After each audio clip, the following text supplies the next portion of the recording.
করে। শামসুল তাওয়ান যদি ভালো হইতো তাইলে এই গোষ্ঠীর সবাই একজন না একজন ওর পক্ষে থাকতো, পুরা গোষ্ঠী আজকে ওর বিপক্ষে দাঁড়াইতো না। ওই এই বাড়ির মধ্যে একমাত্র মাদক ব্যবসায়ী, ওর 5 ছেলে নিয়ে মাদক ব্যবসা করে খায়।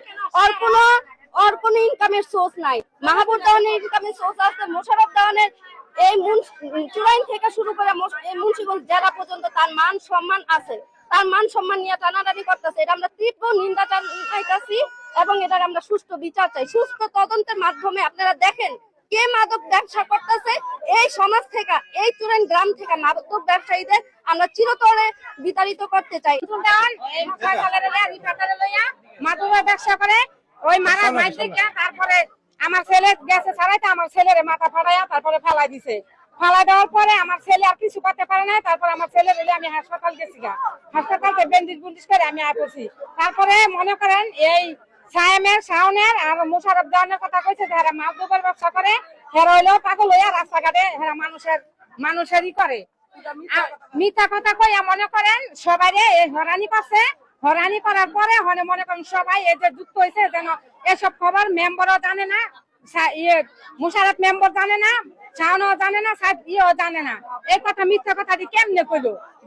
মাহাবুরে মাদক ব্যবসা করে, মাহাবুরে গ্যারেজ দিয়া লইছে, সবাই মনে করেন মাহাবুরে গ্যারেজ ভাড়া দেয়, সবাই সাহায্য করে, সবাই ই করে। টাকা কম দিল গরিব মানুষ খাইয়া পাচ্ছে, আমার আল্লাহ দিব, বুঝছেন? এই করে আমার ছেলেও মনে করেন অনেক মার খাই। আমার একটা ছেলে মার খাইয়া মনে করেন আমার এই ছেলে অনেক কিছু করে না, আমার ছেলে খালি মাথার পিছে খালি করে আমার জামাই দিন আনে দিন খায় কাম করি। আমার অনেক বিপদ, আমি এই বিপদ নিয়ে দৌড়ে গেছি, গিয়া দেয় মোশাররফ দেওয়ানের ছেলেরে বাড়িতে ফেলাই দিছে। আমি চিৎকার দেওয়ার জন্য বাইর করে যে আমার ছেলের ধরেন ধরেন, সামনে মারি ফেলাইতেছে, আমার ছেলেরে উজে দেন মাথা বাড়ি দিছে, তাড়াতাড়ি ধরেন। আমি চোখে মুখে কিছুই দেখি না। তারপরে আমার ছেলেরে দৌড়াদৌড়ি করে গাড়ি তুলে আমি হাসপাতাল লয়ে গেছি।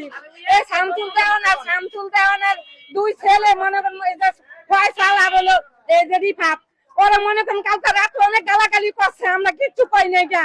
তারপরে বাড়িতে হুমকিও দিছে আমার স্বামীরে, এই জসিম দেওয়ানের হুমকি দিছে যে বাইতে বিলে লড়াই দিছেন। এলা আমার স্বামীরে ডাক দিছে, না আমরা লড়াই নেই, আমরা সম্পর্কে কিছু জানি না। তারপরে আমি আবার কইতে লইছি, পরে তারপরে ওই জায়গাতে ফোন আইছে, ফোন আসার পরে কোন মহিলা কথা কয়, হে পরে কইছে ওই এই হেনকার এক মহিলা, হে পরে ওই জায়গাতে আবার ফোন দিছে। পরে তারপরে হেরা আবার হুন্ডা দিয়া দৌড়ে হুন্ডা লিয়া ঘুরে গেছে গা। তারপরে আর কিছু পাই নাই গা।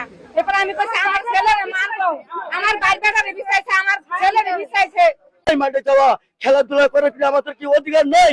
কেন সে শুয়েলে আমাদেরকে বলছে তোরা যদি মাঠে যাস তোদেরকে হাত পা কেটে এই মাঠের থেকে বের করে দিব। কেন এই প্রতিবাদে আমরা সুয়েলের কাছে গেছিলাম, সুয়েল আমাদেরকে মানতে দেয় নাই।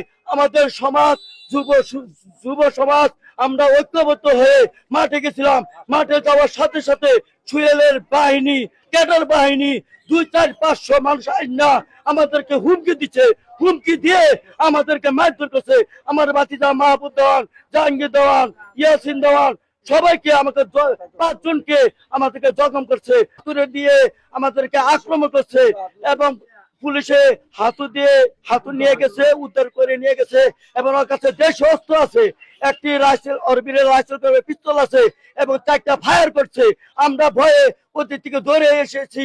তারপরে আমাদের সমাজ শুভ সমাজ এবং আরো মানুষ যেয়ে ওদেরকে প্রতিবাদ করার সাথে সাথে আমাদেরকে আক্রমণ করে 5-6 জন মানুষকে আমাদেরকে জখম করে চলে আসে। তারপরে আবার আমাদের বিরুদ্ধে আমরা যখন মামলা দিতে যাই তখন ফোন দিয়ে নেতা কর্মী ফোন দিয়ে তারপরে আমাদেরকে মামলা নিতে দেয় না। ওর বড় বড় ক্ষমতা। আমরা ছোটগাঁও থেকে আমার জ্ঞান শক্তি থাকতে আমরা বিএনপি করতাম, সব সময় বিএনপির পাশে আছি, বিএনপির পাশে আমরা থাকবো। আওয়ামী লীগ ছিল, এখন বিএনপিতে যোগ দিয়ে আমাদের দেশকে ধ্বংস করতেছে। 4-5 বছর হয়েছে আমি দেশে আসছি। আমার শরীর অসুস্থ, আমি যাই না, কিন্তু আমি আমার ভাইয়েরা আমারে সবকিছু পরিমাণ দেয়। এলাকার পোলাপান সবাই নিয়ে সুন্দরভাবে যে মিশুক যেভাবে কিনা দিছি, 11টা ফ্যামিলি আমার আন্ডারে চলতেছে। এলাকার পোলাপানের নিয়ে খেলাধুলা করা আমার খুব পছন্দ, কারণ মাদক আসক্ত যারা করে খেলাধুলা করলে ওই দিকে কম থাকবে। গাড়ি কিনা দিছি, গাড়ির দিকে থাকলে সময়টা নষ্ট হবে না, সময়টা ওখানে পার হয়ে যাবে, নিশার দিকে যাবে না।